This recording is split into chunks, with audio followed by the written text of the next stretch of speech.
Hey, good morning, Shavra. Today is the 9th day of Elul. And in today's lesson, bringing about peace and harmony throughout creation, both above and below, is elicited by our tzedakah. So mamish, it's amazing. When we give tzedakah, we bring about peace in the heavens and in the earth.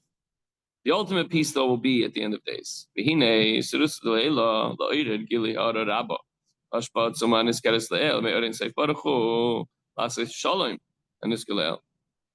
arousal from above that elicits manifestation of this great illumination and immense diffusion from the infinite light of Ein Sof in order to bring about true peace, as we mentioned. Yisudus Lasata is affected by our efforts, by our initiation, by Maaseh Tzedakah, by the act of giving tzedakah. And not just giving tzedakah, Vashbas Chaim Chen V'Chesed V'Rachamim, and giving people, treating them with kindness, graciousness, compassion. He who has nothing of his own. A person who's lacking, we have to fill that gap. We have to help him out. Thereby to revive the spirit of the lowly, and to revive the heart of the downcast. Sometimes it's just a matter of lifting up the spirits of your fellow. I'll go on to explain the effect of the actual act of tzedakah upon the individual benefactor himself. Not only are you helping the person, but you're helping yourself when you give, in terms of his battle with the evil and his animal soul. So our sages, the blessed memory, said of a person who engages in Torah study, not for personal pursuits, to gain knowledge, but simply for any particular reason other than the midst of studying Torah. He makes peace within the heavenly, I don't even know what that word is.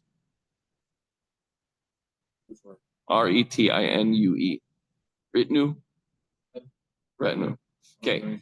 The heavens and the earth. Okay, let's just put it that way. Retinue.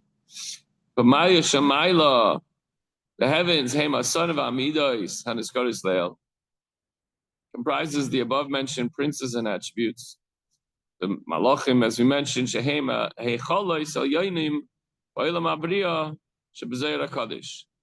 These are the heavenly chambers in the world of Bria, as stated in the Zohar.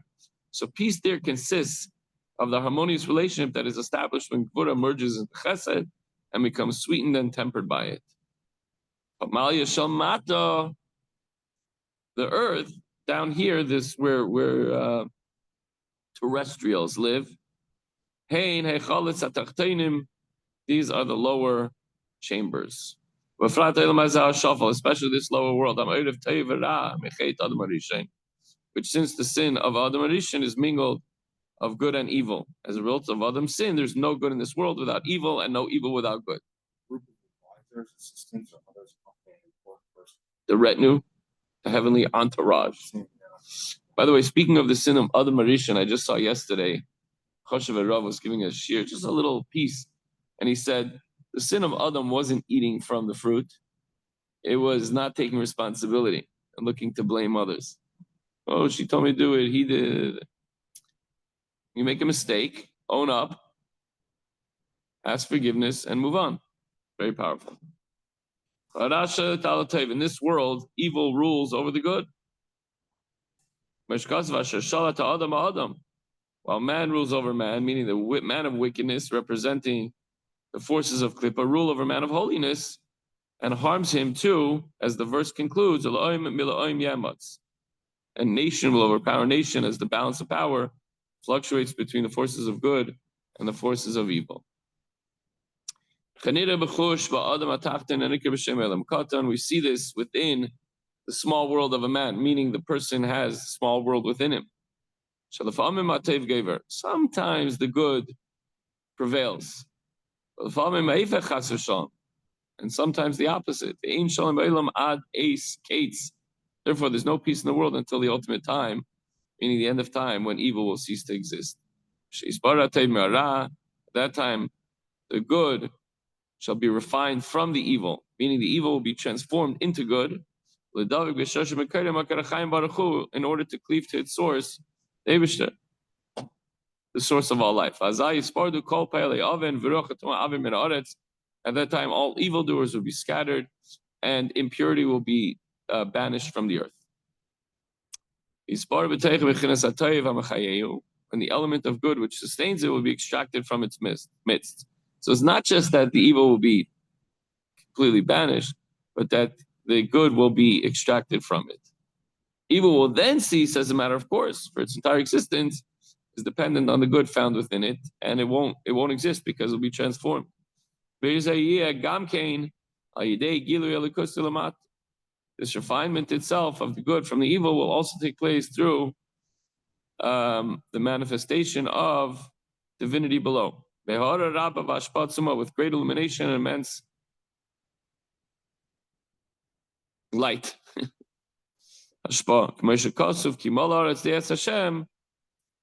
As it's written, for the earth shall be filled with the knowledge of Hashem, the glory of Hashem will be revealed. This is in general how it will be in the future. In the time to come, the good will be refined and elevated from the evil through the revelation of godliness. That will be there. As regards terrestrial man, at every time finding, every opportunity to find Hashem, this is prayer.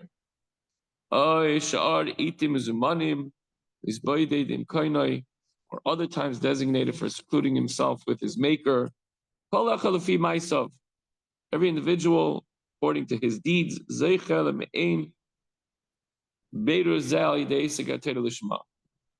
is granted a foretaste in this refinement, a beautiful opportunity when he engages in Torah study, lishma, for its own sake. Just sit down and learn when no one's watching you and there's no tangible benefit other than fulfilling the mitzvah of learning Torah. Meaning, you're not doing it for a test and you're not doing it to gain knowledge or looking up something that you want to prove someone else wrong, whatever.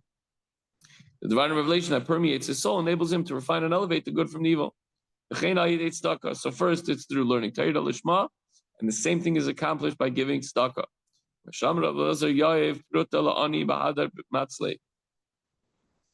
Rabbi Lazar would give a coin to a poor man and then he would daven. So it's important to give tzedakah before davening. Through tzedakah and righteousness will I behold your countenance. So the Hebrew word tzedek literally means righteousness, but shares obviously a common root with the word tzedakah by tzedakah. And by prefacing davening, we're trying to connect with Hashem through tefillah. By giving tzedakah, one is granted during the davening a spiritual perception that penetrates to the innermost aspect of godliness. Your countenance, for the Hebrew word panim, connotes both face and interior. The revelation during davening is, if you're wondering why sometimes your davening is not flowing, it's not going, try to give tzedakah before davening. But do it with an emes, give, and close your eyes, take out a few dollars, the coins that we have in the thing, it's not even, just borrowing it from the shul.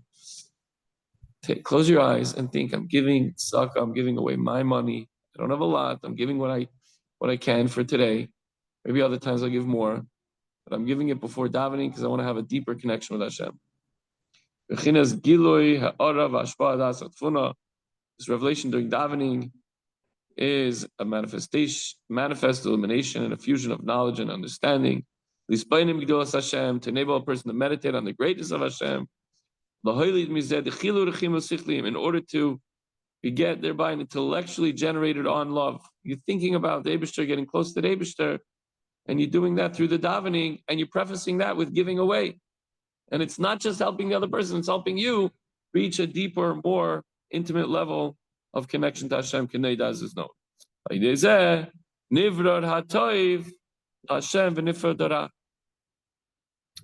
As through this, the good is extracted for Hashem and elevated to Him, and the evil is separated.